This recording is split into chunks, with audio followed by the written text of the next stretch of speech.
"Ma'am, get out of the car now or I'll drag you out myself." The shout pierced the still night air like a blade. But the woman behind the wheel didn't move. Her cold gaze locked onto the officer snarling at her like a beast at the window.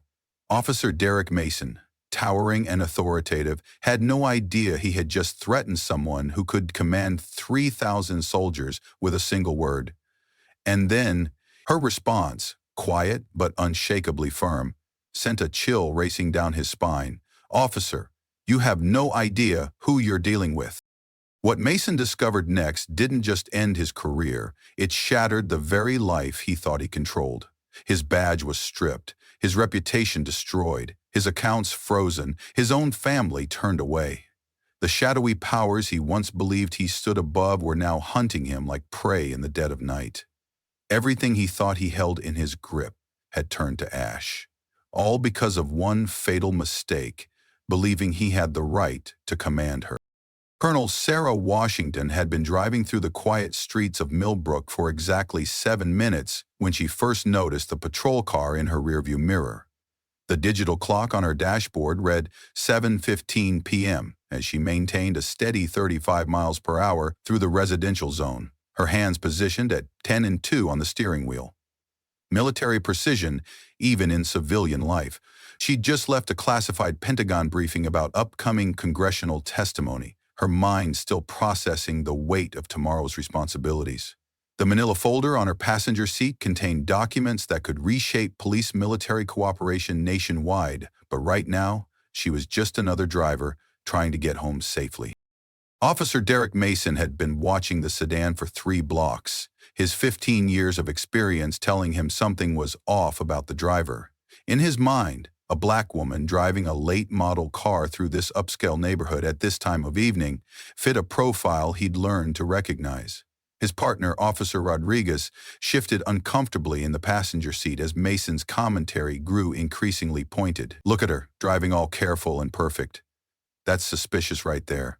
Nobody drives that slow unless they're hiding something." Rodriguez had heard this logic before, and it never ended well. When Mason finally hit the light, Sarah's heart rate didn't increase by a single beat. She'd been expecting this moment her entire adult life. The initial contact set the tone for everything that followed. Mason approached the vehicle with his hand already resting on his weapon, his body language aggressive and confrontational from the first step. "License and registration, now!" he barked through the window, his tone more appropriate for a felony stop than a routine traffic violation. Sarah complied immediately, her movements deliberate and visible, her voice calm and respectful. "Good evening, officer. May I ask what the violation was?" The question was perfectly reasonable, but Mason interpreted it as challenge to his authority. His internal narrative was already writing itself, another entitled troublemaker who thought she was better than everyone else. What Mason couldn't see was the woman's true identity unfolding in her mind as she handed over her documents. Sarah Washington, Bronze Star recipient, 3 combat deployments, currently assigned to Pentagon Strategic Planning Division. The irony wasn't lost on her that she'd survived roadside bombs in Afghanistan, only to face potential danger during a traffic stop in suburban America. Her military training kicked in automatically. Assess the threat, maintain situational awareness, document everything for later action. The dash camera she'd installed after her last encounter with overzealous law enforcement was recording every word, every gesture, every violation of protocol that was about to unfold. But when Mason examined her license, he barely glanced at the information that would have changed everything. The military identification card clipped behind her driver's license might as well have been invisible. His preconceptions had already decided who she was and what she represented. "Step out of the vehicle," he commanded, his voice escalating without justification. "I need to conduct a field sobriety test." Rodriguez finally spoke up from beside the patrol car. "Derek, maybe we should just write the ticket and—" But Mason cut him off with a withering glare that spoke volumes about department loyalty and the consequences of questioning a senior officer's judgment. This routine stop is about to become anything but routine. The situation deteriorated rapidly as Mason's ego collided with Sarah's quiet dignity. He demanded she perform field sobriety tests despite having no probable cause, no evidence of impairment, and no legitimate reason beyond his own growing fury at her composed responses. When Sarah calmly asked for his badge number, a reasonable request that every citizen has the right to make, Mason's anger exploded into something much darker. "You think you're smart, don't you? Think you can come into this neighborhood acting like you belong here?" His words carried undertones that made Rodriguez physically step back from the escalating confrontation. Sarah maintained her military bearing throughout the verbal assault, but her tactical mind was processing every detail of the encounter. She noted the time, the location, the witness vehicles passing by, the growing crowd of residents who had emerged from nearby houses to observe the spectacle.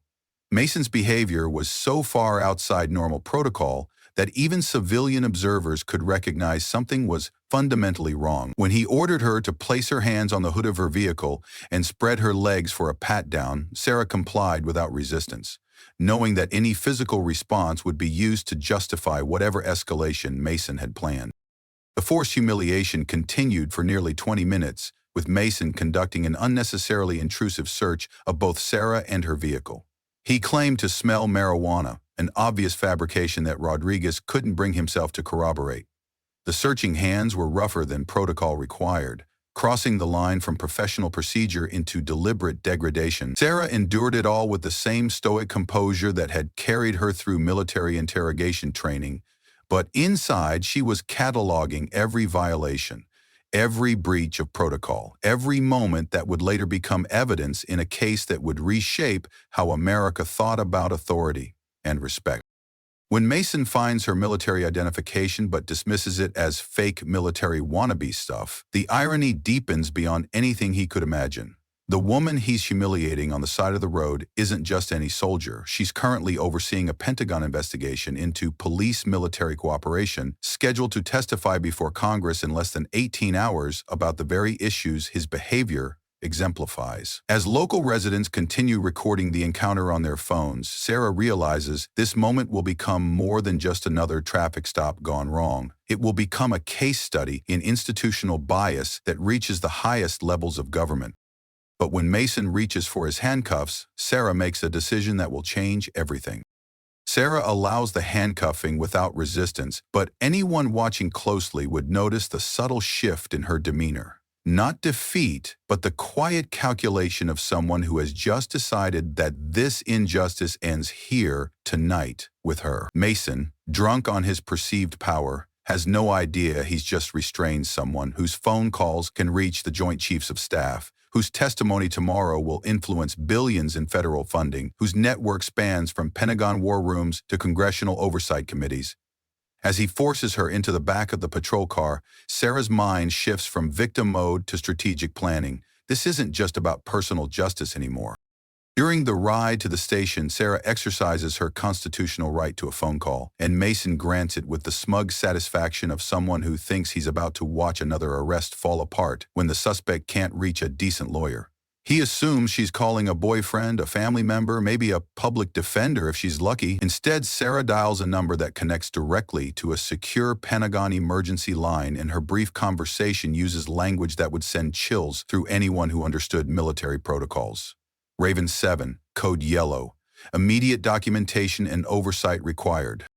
The call activates systems Mason couldn't comprehend in his worst nightmares. Within minutes, federal databases are flagged, recording equipment is activated, and a network of military and civilian authorities begins documenting every aspect of Sarah's detention. Her arrest isn't just being processed by Millbrook Police Department anymore. It's being monitored in real time by people whose careers are built on ensuring that decorated military personnel receive the respect and protection their service has earned.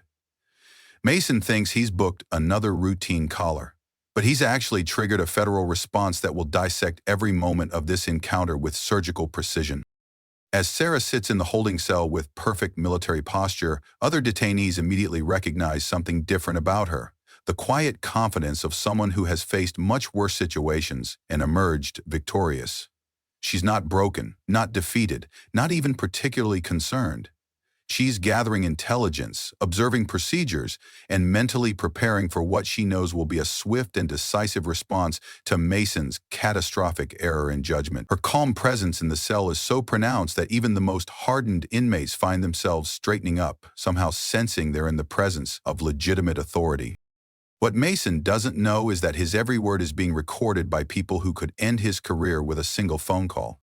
Back at the station, Sergeant Collins reviews Mason's arrest report and immediately spots the inconsistencies that will doom his subordinate's career. The paperwork doesn't match reality. A clean vehicle with no contraband, a cooperative suspect with no history of violence, a traffic stop that escalated without probable cause into a custodial arrest. Collins orders Mason to release the suspect immediately, but Mason's ego has committed him to a path he can't abandon without admitting his mistakes. He doubles down on his false narrative, claiming Sarah was combative and threatening, lies that become more elaborate with each retelling. Rodriguez finally breaks ranks and tells Collins the truth about Mason's behavior during the stop. The junior officer's conscience won't allow him to participate in the cover-up that Mason expects, and his detailed account of the encounter paints a picture of clear racial profiling and excessive force. While Rodriguez provides his statement, Mason remains oblivious to the federal investigations already underway, still believing he can control the narrative through departmental politics and union protection. The irony reaches peak levels as Mason actually celebrates what he considers a good caller with colleagues who haven't yet learned the truth about his suspect's identity. He's bragging about taking down an entitled troublemaker while federal investigators are pulling his service record, complaint history, and patterns of behavior. Sarah's network operates with military efficiency, swift, thorough, and utterly devastating to anyone who becomes their target. By the time Mason realizes what he's done, the machinery of justice will already be in motion with unstoppable momentum. But when Collins runs Sarah's name through federal databases, the result makes his blood run cold. The computer screen displays information that transforms Collins' routine evening into a career-defining crisis. Colonel Sarah Washington, decorated combat veteran, Bronze Star recipient, currently assigned to Pentagon's Strategic Planning Division, scheduled to testify before Congress tomorrow morning on police-military cooperation protocols. Collins isn't just looking at a potential lawsuit. He's staring at a national scandal that could destroy careers, end federal partnerships, and expose his department to congressional investigation. His hands shake as he reaches for the phone to call Chief Martinez, knowing that this conversation will be the worst of his professional life. Emergency meetings erupt throughout the chain of command as the magnitude of Mason's mistake becomes clear. Police Chief Martinez fields calls from the mayor's office, FBI Civil Rights Division, and Pentagon liaisons, each conversation more urgent than the last. The financial implications alone are staggering. Federal funding threatens, military equipment partnerships suspended, training certifications under review. Mason's 15-minute power trip will cost taxpayers millions and end dozens of careers that took decades to build. Meanwhile, Mason remains defiant, protected by union protocols and his own stunning lack of awareness. He actually continues bragging to colleagues about teaching another troublemaker some respect, completely oblivious to the federal response his actions have triggered. His delusion is so complete that he interprets Collins' obvious panic as administrative overreaction to routine police work. The disconnect between Mason's perception and reality becomes almost surreal, like watching someone celebrate while standing in quicksand.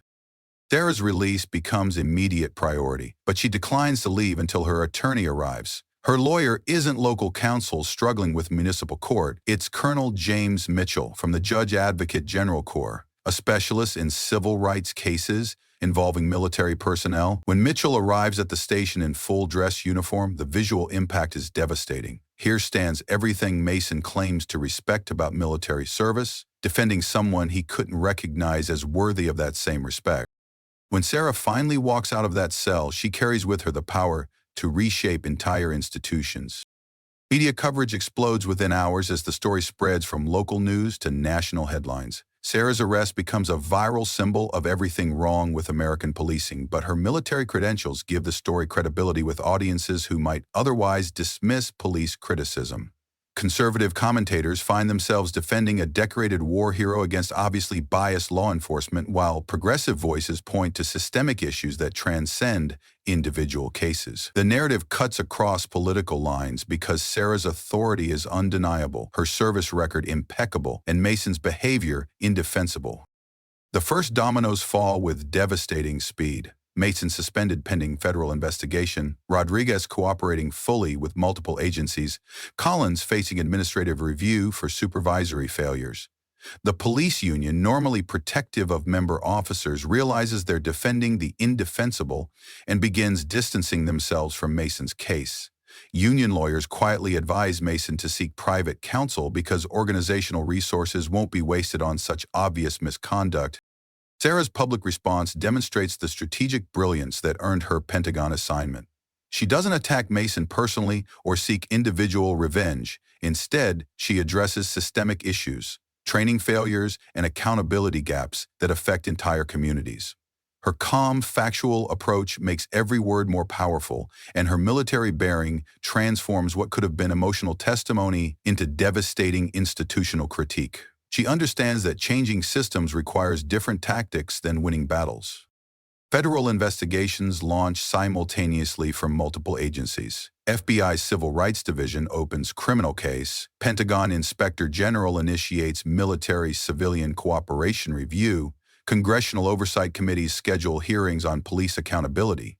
What began as one officer's bias-driven mistake becomes multi-agency examination of institutional failures that extend far beyond Millbrook Police Department. But Sarah's real power move is still coming, and it will reshape how America thinks about authority, respect, and accountability. The congressional hearing room falls silent as Sarah takes the witness stand the next morning, her testimony transforming from routine policy discussion into explosive real-time case study. The prepared remarks she'd planned to deliver about police-military cooperation become secondary to the lived experience she can now provide about institutional bias and accountability failures. Her opening statement is devastating in its calm precision. Yesterday evening, I was arrested by Officer Derek Mason of Millbrook Police Department for no crime other than driving while black in a neighborhood where he believed I didn't belong. Sarah's credentials unfold like a masterclass in earned authority as she details her service record for the congressional panel.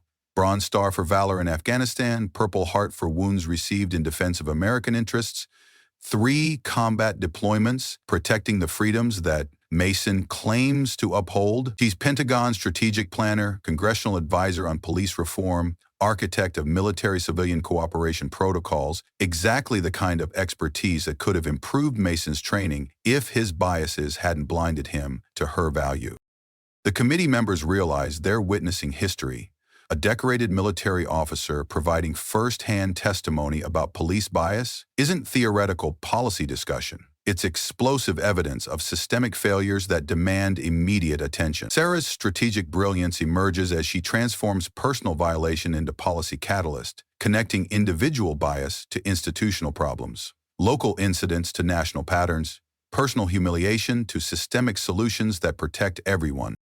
Mason, watching the testimony from his suspended position, finally grasps the magnitude of his mistake. He didn't just arrest a random citizen, he humiliated someone who helps determine police department federal funding, military equipment transfers, training program certifications. His actions endangered every federal partnership his department relied upon, and his inability to recognize legitimate authority has become textbook example of how bias destroys professional judgment. The reveal's ultimate irony crystallizes as Sarah's testimony continues. Mason's prejudices prevented him from recognizing exactly the kind of authority figure he claims to respect: military, decorated, patriotic, dedicated to service above self. His biases created blind spots that made invisible everything he supposedly values, proving that racism doesn't just harm its targets, it corrupts the judgment of those who practice it. But Sarah's testimony is just the opening move. The real consequences are about to reshape careers, policies, and lives forever. The legal avalanche begins within hours as federal prosecutors fast-track civil rights violation charges against Mason. The evidence is overwhelming. Dash camera footage contradicts every claim in his report. Rodriguez's cooperation provides insider testimony about departmental culture. Federal databases prove Sarah's credentials were easily accessible but deliberately ignored. Mason's attorney advises immediate plea negotiations because trial would be professional suicide conducted in front of national media. The civil lawsuit Sarah's team files is unprecedented in scope and ambition. Her legal team includes military judge advocate general officers, federal civil rights attorneys, and constitutional law specialists who aren't just seeking monetary damages. They're demanding institutional reform, policy changes, training overhauls that will prevent future Mason-style disasters. The lawsuit becomes vehicle for systemic change rather than individual revenge. Millbrook Police Department faces existential crisis as federal agencies review every aspect of their operations. Federal funding is suspended pending investigation, military equipment partnerships are terminated, training certifications are revoked until new standards are met. Chief Martinez realizes that Mason's 15 minutes of bias-driven authority will cost the department millions in funding and decades of community trust that took generations to build. The financial calculations spread throughout the city government as insurance companies begin dropping coverage for officers with complaint histories like Mason's. His pattern of bias policing becomes financial liability that threatens municipal budgets, and other officers with similar records find themselves under scrutiny that threatens their employment. Mason's career destruction becomes a cautionary tale that reshapes behavior throughout law enforcement. Rodriguez emerges as the hero of the story, his decision to cooperate with federal investigations rather than protect Mason, earning commendations for integrity and courage. His testimony about departmental culture provides insider perspective that prosecutors need to build systemic cases, and his willingness to break the blue wall of silence becomes model for ethical policing. His career advances rapidly while Mason's crashes spectacularly. Corporate consequences extend beyond policing as body camera manufacturers, training companies, and police equipment suppliers face scrutiny about their role in enabling bias practices. Sarah's case becomes catalyst for industry-wide accountability measures that demand evidence-based approaches to bias reduction, professional standards that actually protect both officers and communities from Mason-style disasters. Insurance companies calculate the mathematical reality that officers like Mason represent unacceptable financial risk, leading to policy changes that make biased policing economically unsustainable. Departments can no longer afford to employ officers whose complaint histories and bias patterns threaten federal partnerships and community relationships that take decades to rebuild. But the most devastating consequences for Mason are still ahead when he faces the music in a courtroom where his victims will finally have their day. Mason's disciplinary hearing becomes masterclass in consequences as he faces a panel that includes military liaisons, federal observers, civil rights advocates, and community representatives. His union lawyer's opening statement essentially surrenders, acknowledging that the evidence is overwhelming and the violations are undeniable. The defense strategy focuses on damage control rather than disputing facts that are documented in multiple formats from various sources.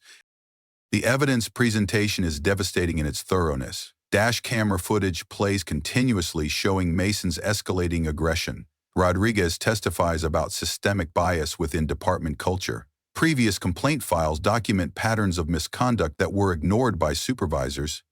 Expert witnesses explain implicit bias psychology and its impact on professional judgment. Mason's career disintegrates in real time as each piece of evidence removes another foundation of his professional life.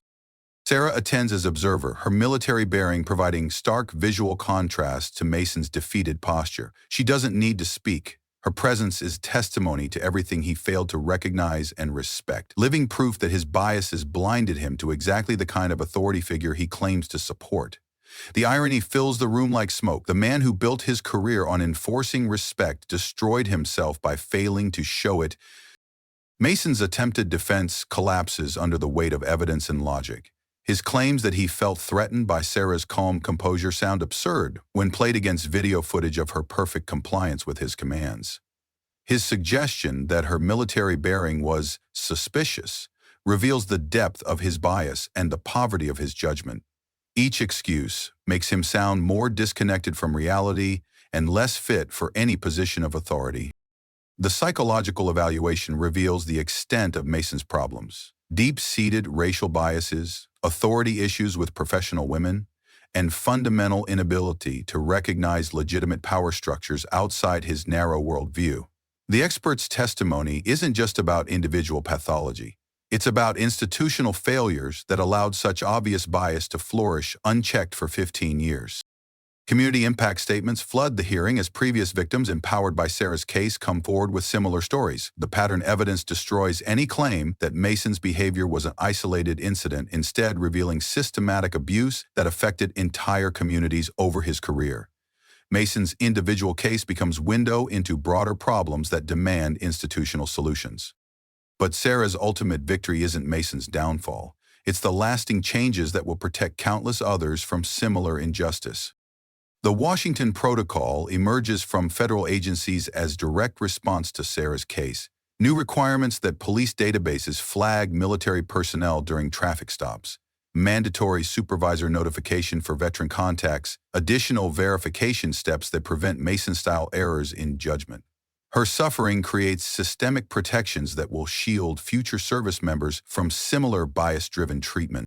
Police academies nationwide integrate Sarah's case into mandatory curriculum, making her arrest required study material for understanding how bias corrupts professional judgment and destroys community relationships. Her congressional testimony becomes essential viewing for cadets, demonstrating both the personal cost of discrimination and the institutional consequences of unchecked bias. Training programs use Mason's downfall as cautionary tale about career-ending mistakes. The military-police cooperation paradoxically strengthens as Sarah's case highlights critical communication gaps and mutual respect deficits. Her experience proves that better institutional alignment protects everyone. Officers avoid career-destroying mistakes, military personnel receive appropriate recognition, communities benefit from professional law enforcement that serves all citizens equally, regardless of preconceptions about who belongs where.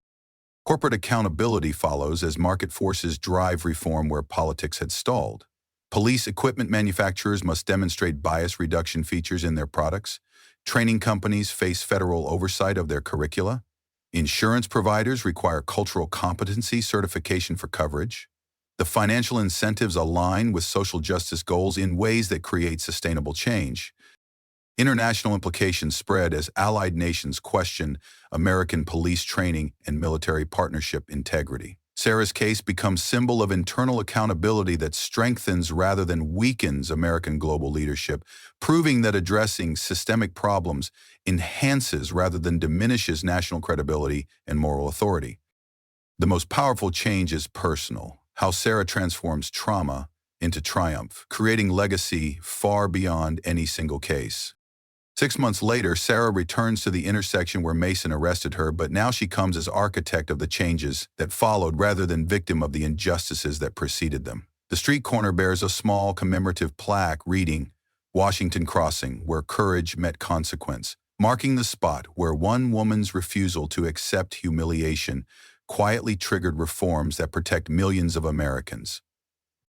Her congressional testimony led directly to passage of the Police Accountability and Military Respect Act, federal legislation requiring cultural competency training, bias recognition protocols, and veteran identification systems nationwide. Mason's career-ending mistake became foundation for institutional protections that prevent future officers from making similar errors in judgment and destroying their own professional lives through bias-driven behavior. Sarah's military career reaches unprecedented heights as her experience transforms her from Pentagon planner to national leader in civil-military relations. Promoted to general and assigned to a newly created position overseeing police-military cooperation, she builds bridges between communities that Mason's biases tried to divide. Her arrest becomes launching pad for higher service that benefits entire nation. The personal transformation is profound, as Sarah channels trauma into purpose, humiliation into advocacy, individual injustice into institutional change that protects countless others. She refuses victim identity, embracing survivor leadership that demonstrates how personal suffering can become catalysts for systemic improvement when channeled through strategic action rather than emotional reaction. Mason's fate unfolds quietly but devastatingly. Federal conviction for civil rights violation, substantial civil judgment, complete career destruction, family dissolution under financial and social pressure. His 15 minutes of bias-driven authority cost him everything he claimed to value: profession, respect, security, legacy, relationships. He becomes cautionary tale taught in police academies about consequences of unchecked prejudice. Rodriguez becomes model officer whose ethical courage pays career dividends. Rapid promotion, assignment to community relations, featured role in training programs as example of integrity under pressure. His choice to stand up to Mason's abuse rather than participate in departmental cover-up demonstrates that doing right thing protects rather than threatens professional advancement. The community where Sarah was humiliated now hosts annual Dignity Day events, celebrating respect, recognizing authority in all its forms, building bridges between military and civilian populations. Her public humiliation becomes foundation for community healing and institutional reform that benefits everyone regardless of background or service history. Sarah's speaking engagements inspire thousands across the country.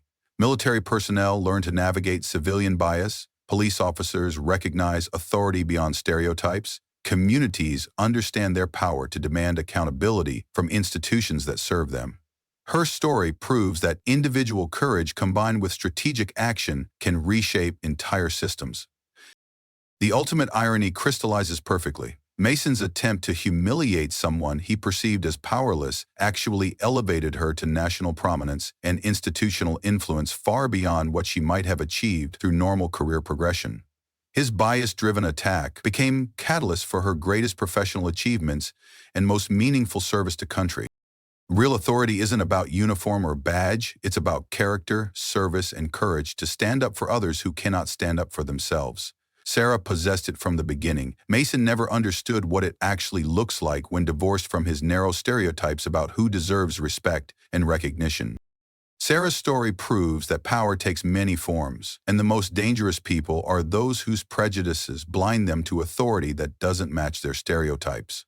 Mason's career ended because his biases prevented him from recognizing exactly the kind of leadership he claimed to respect, demonstrating that racism doesn't just harm its targets, it corrupts the judgment and destroys the careers of those who practice it. The lesson transcends law enforcement and applies to every institution in American society. Boardrooms, classrooms, courtrooms, and communities where people carry hidden authority that prejudice prevents others from seeing. Sarah's military credentials were always there, documented in federal databases and visible to anyone who looked.